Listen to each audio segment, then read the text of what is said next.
Iran और Israel America युद्ध के चलते मिडिल ईस्ट में इन दिनों अफरा तफरी मची है। ईरान और इजराइल अमेरिका की जंग कब तक चलेगी कुछ नहीं कहा जा सकता, लेकिन इसके चलते भारत समेत दुनिया के कई देशों में पेट्रोल, डीजल और गैस की किल्लत एक बड़ा मुद्दा है।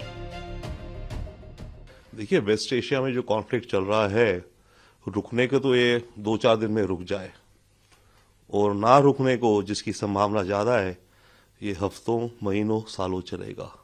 अगर ये जल्दी रुकता है तो तभी रुकेगा जैसे ट्रंप चाहते हैं वेनेजुएला मॉडल, कि मैंने ऊपर के नेता को निकाल दिया, अब उसकी जो सेकंड लेयर बनी उनको डराया धमकाया, तुम हमारे से कोऑपरेट करो नहीं तो तुम्हें मार देंगे। वेनेजुएला में एग्री कर गए। ईरान में जो लीडरशिप की सेकंड लेयर थी वो एग्री नहीं कर रही है। तो इसी तरह से ये अगर अटैक करते रहे और ईरान की जो सरकार है, जो कि इस्लामिक थियोक्रेटिक स्टेट है, अगर वो खड़ी रही तो फिर ये युद्ध लंबा चलेगा और भभकता रहेगा, कम होगा, भभकेगा, कम ऊपर नीचे। तो बहुत ही अनप्रिडिक्टेबल दिखता है, बट चांस ज्यादा है कि मुझे दिखता है कि ये थोड़ा लंबा चलेगा और उसके बाद हो सकता है और भी लंबा चले, क्योंकि जिस तरह के माहौल क्रिएट हो जाएंगे बहुत मुश्किल होगा उनको रिकंसाइल करना। मिडिल ईस्ट संकट का असर भारत पर साफ देखने को मिल रहा है। भारत में एलपीजी सिलेंडर 60 रुपए और कमर्शियल सिलेंडर 115 रुपए महंगा हो चुका है। वेस्ट एशिया में जो कॉन्फ्लिक्ट चल रहा है उसका इंडिया को फिलहाल जो लॉस हो रहा है, अलग अलग सेगमेंट्स आप देख सकते हैं। सबसे पहले तो क्रूड ऑयल है।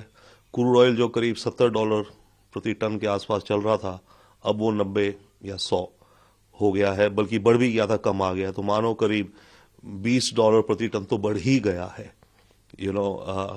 Crude oil. हम करीब 5 million barrels a day import करते हैं। तो अगर हम 5 million barrels a day import करते हैं और एवरेज अगर $20 कीमत बढ़ गई तो रोज का $100 मिलियन का तो हम एक्स्ट्रा पे कर रहे हैं, राइट। 5 मिलियन इंटू $20, हाँ, $100 मिलियन, राइट। तो रोज का $100 मिलियन केवल क्रूड ऑयल की महंगाई के कारण जा रहा है। उसके अलावा एलपीजी आ नहीं रहा है, तो उसको कैसे क्वांटिफाई करोगे? जो पहले आ रहा था वो आ ही नहीं रहा है अब। इसके अलावा वहां पे जो भारतीय लोग रहते हैं नौकरियों में, उनकी कुछ ही नौकरियां अगर ये लंबा चढ़ गया छूटेंगी, बट फिलहाल भी हमारी वहां से रेमिटेंसेज आती हैं। भारत की करीब 45 से $50 बिलियन एनुअल रेमिटेंसेज आती हैं यहाँ पे, जो हमारे डायस्पोरा जो भारतीय रहते हैं वर्क करते हैं। धीरे धीरे वो भी इफेक्ट होगा।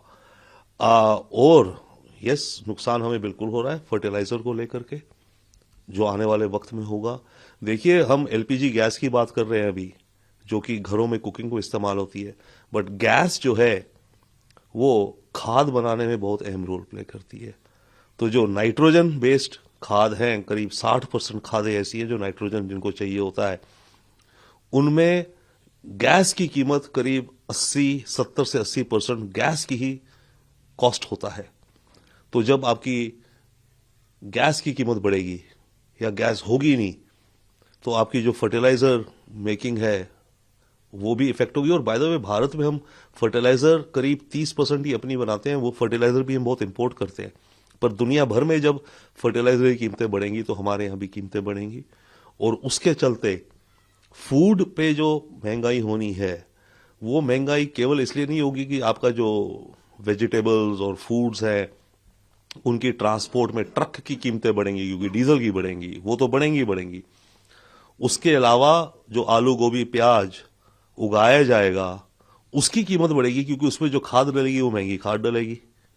तो ये डबल वैमी होगी हमारे फूड इन्फ्लेशन और हमारे घर की रसोइयों में।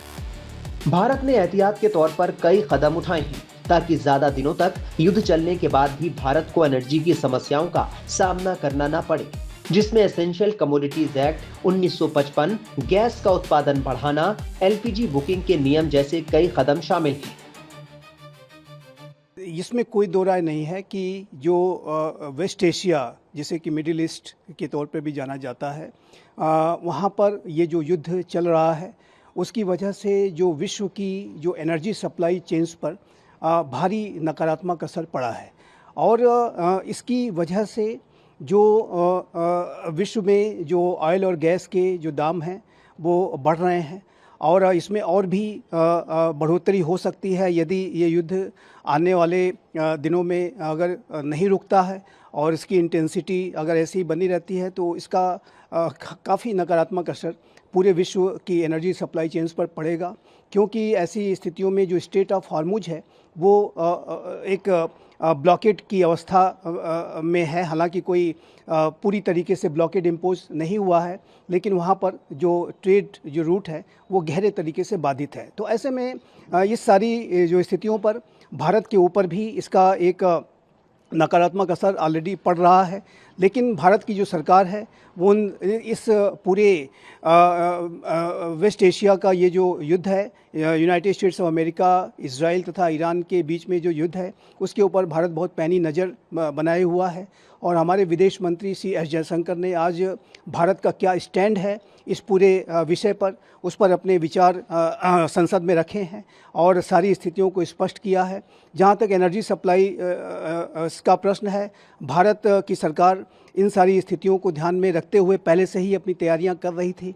हमारे क्रूड ऑयल के जो रिजर्व्स हैं वो इंटैक्ट हैं, यद्यपि कि एलपीजी के दामों में थोड़ी बढ़ोतरी जरूर की गई है, लेकिन भारत की जो सरकार है वो किसी भी तरीके की जो फर्दर अगर स्थितियां बिगड़ती हैं तो उसको डील करने के लिए अपनी तैयारियां पूरी करके रखे हुए है। और जैसा कि विदेश मंत्री श्री एस जयशंकर ने कहा कि भारत की जो एनर्जी सप्लाई चेन्स को लेकर के जो तैयारियां हैं वो लगातार की जा रही हैं। हम कंटिजेंसी की स्थितियों को डील करने के लिए तैयार हैं। और एनर्जी सप्लाई चेन्स के संदर्भ में ये मैं अवश्य कहना चाहता हूं कि हमारी जो एनर्जी इंपोर्ट्स को लेकर के डाइवर्सिफिकेशन की पॉलिसी है, जिसके के तहत हम विश्व के अन्य भागों से भी ऑयल का और गैस का इंपोर्ट करते हैं, जाहिर है कि ऐसी किसी कंटिजेंसी की स्थिति में उसे भी रैंप अप किया जा सकता है। तो मेरा ऐसा मानना है कि ये चैलेंजिंग स्थिति भारत के लिए भी अवश्य है, पूरे विश्व के लिए भी अवश्य है, लेकिन भारत की जो सरकार है, हमारा जो राष्ट्र है, ऐसी चैलेंजिंग स्थितियों को फेस करने के लिए और उसे डील करने के लिए पूरी तरह से तैयार भी है। जीरो हमने इन्वेंट किया, हमने बताया दुनिया को जहां योग है वहां रोग नहीं। सबसे पुरानी सभ्यता है हमारी। गुलामी से तो और देश भी लड़े भाई, पर आजादी के लिए अहिंसा का रास्ता बस हमारा था। अपने पसीने से जमीन सींचता किसान और घर में घुसकर मारने वाले जवान, बस इसी मिट्टी ने जने। इसके हाथ ने जब थामा जज्बा तो इतिहास रचे। कदम बढ़ाए तो चांद का वो हिस्सा चूमा भाई जहां कोई कभी नहीं पहुंचा। आज पूरी दुनिया में शान से लहरा रहा है तिरंगा, और इसके पीछे है गर्व से भरी अनगिनत कहानियां जो लिखी जा चुकी हैं और लिखी जा रही हैं, जिन्हें मैं सुनाऊंगा राष्ट्रगर्व रोज शाम 6:25 पर।